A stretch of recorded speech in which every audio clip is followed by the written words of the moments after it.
Matthew 5:13 through 16. In the Sermon on the Mount, Jesus teaches about salt and light. You are the salt of the earth, but if salt has lost its taste, how can its saltiness be restored? It is no longer good for anything, but is thrown out and trampled underfoot. You are the light of the world. A city built on a hill cannot be hid. No one, after lighting a lamp, puts it under the bushel basket, but on the lampstand, and it gives light to all in the house. In the same way, let your light shine before others, so that they may see your good works and give glory to your Father in heaven.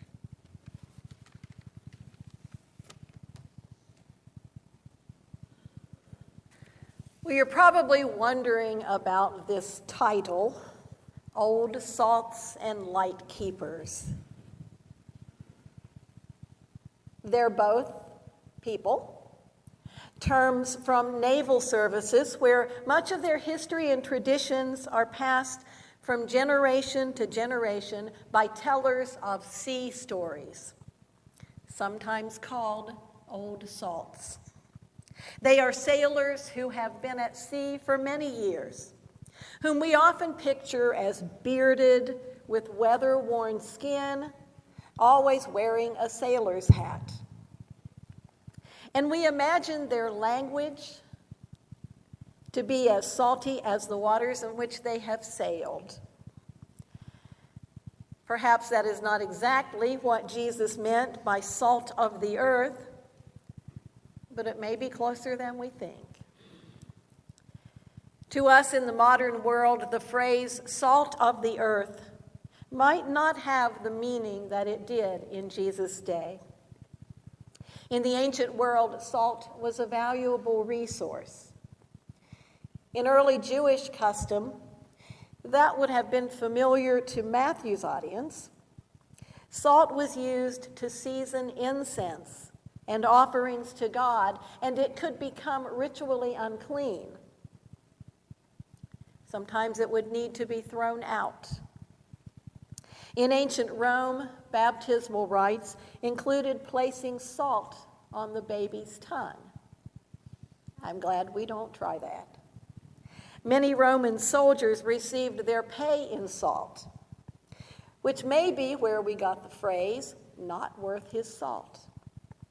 So for Jesus to talk about the salt of the earth would have been understood as something very important. In our modern culture, salt has slipped down the scale of precious commodities a bit. We don't think of it as being particularly valuable, but we understand its use in ways that are important to us.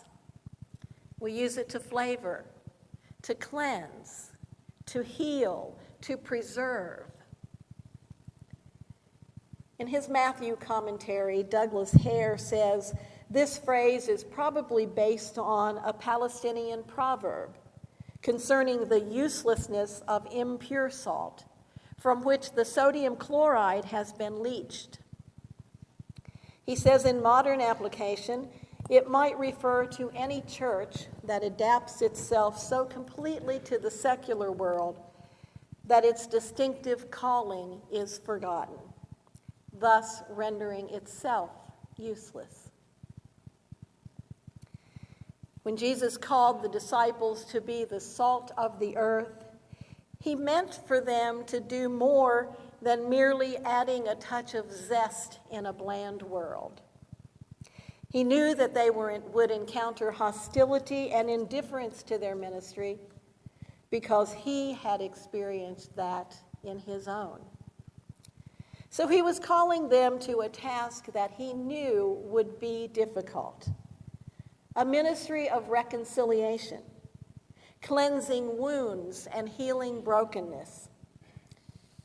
And that's what he calls us to do as the salt of the earth. But he also cautioned the disciples that if the salt loses its taste, it is no good for anything. Now, Luke's version of this passage, to put it politely, says, "It is fit neither for the soil nor the manure pile." That's what he says. So we'd better be careful that we don't lose our saltiness. Now to the Lightkeepers. Around the world, there are thousands of lighthouses. And you know, I know most of them. They guard the coastlines and send out their light to keep the old salt ships from crashing into rocky shores. The beam in a lighthouse is provided by a single light filtered through a lens, usually a Fresnel lens, which consists of many separate sections that refract and reflect light more efficiently over long distances. It also turns 360 degrees, so the light may be seen from all directions. Many people see lighthouses as beacons of hope and resonate with the theme of Jesus as the lighthouse in a popular gospel song. Lighthouses are symbols of strength and stability, reminders to us of the steadfast love of God that endures forever. But the towers themselves do not endure forever, and they do not operate unattended. As Mark and I have climbed a number of lighthouses over the years, I have always thought of all the keepers of the light, especially in the years before the beacons were automated, who made the climb daily, many times in some cases, to refill the oil and keep the light shining to guide ships safely around the rocky coastline. It is a good metaphor for our responsibility to keep the light of Christ shining. Jesus also calls the disciples, and us likewise, to let our light shine, to be a visible influence in the world around us. Using the analogy that a city set on a hill cannot be hidden, he admonishes us not to hide our light, but rather to shine in a way that will reveal our good works. And he says that by doing so, we will glorify God. Like a beacon from a lighthouse, we are called to be shining lights in the lives that we encounter daily. Letting our light shine does not diminish its brightness, though. The late writer Gerhard Frost, in Grounds for Hope, wrote these lines: "Of all the facts I live with daily, there's none more comforting than this.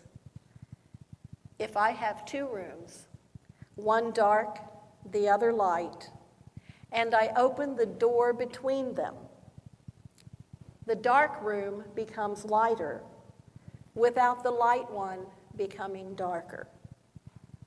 I know this is no headline, but it's a marvelous footnote, and God comforts me in that.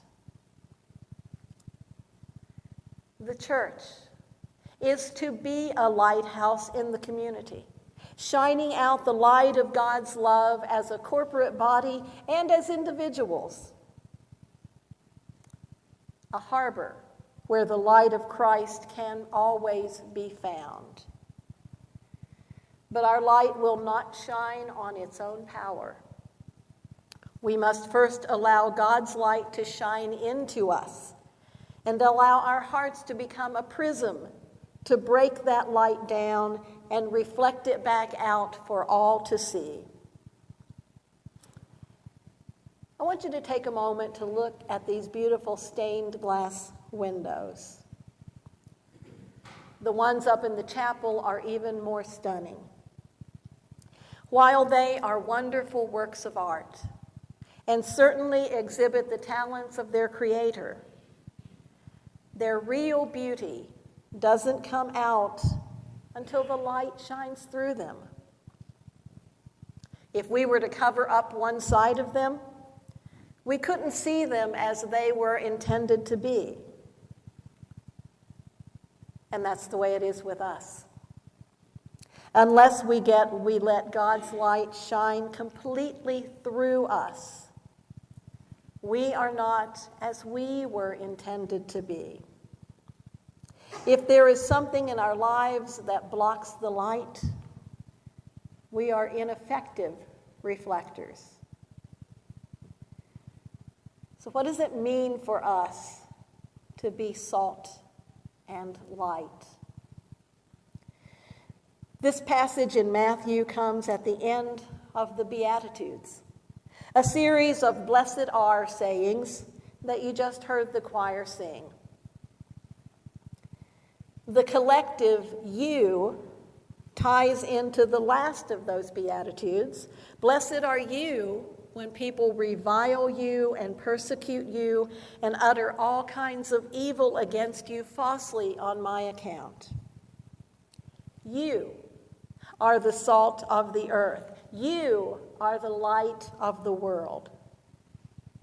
In this context, salt and light illustrate the universal nature of the gospel, and as Douglas Hare again points out, the missionary imperative with which Matthew's gospel will close: go into all the world.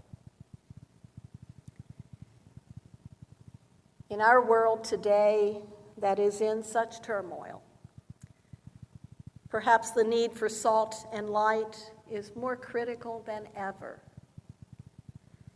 British theologian John Stott said, "We should not ask what is wrong with the world, for that diagnosis has already been given.